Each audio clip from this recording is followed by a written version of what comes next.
दोडामार्ग ते विजघर कोल्हापूर मार्गावर दोडामार्ग येथे गुरुवारी दुपारी 4 वाजण्याच्या सुमारास मोटारसायकलने समोरून येणाऱ्या अल्टो कारला जोरदार धडक दिली। मोटारसायकलवर बसलेले परराज्यातील दोघे कामगार यामध्ये जखमी झाले। अपघातानंतर 108 रुग्णवाहिका उपलब्ध न झाल्याने जखमींना पोलीस गाडीतून दोडामार्ग रुग्णालयात दाखल करण्यात आलं।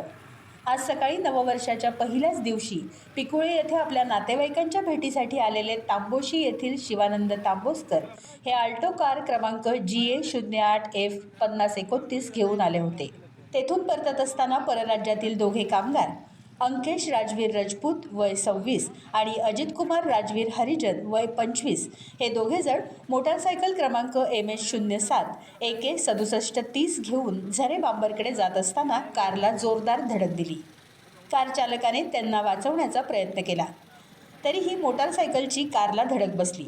धडक इतकी जोरदार होती की अजित कुमार कारच्या आरशाला धडकला, त्यावेळी त्याच्या डोक्याला मार लागला, तर अंकेशच्या पायाला गंभीर दुखापत झाली। स्थानिक नागरिकांनी अपघात घडल्या तत्काळ मदतीचा हात दिला। अपघाताच्या वेळी रुग्णवाहिका 108 उपलब्ध होत नसल्याने स्थानिक नागरिकांनी संताप व्यक्त केला। टाइम्स डिजिटलला लाईक करा, सबस्क्राईब करा, शेअर करा आणि बेल आयकॉन दाबायला विसरू नका। पाहत रहा टाइम्स डिजिटल।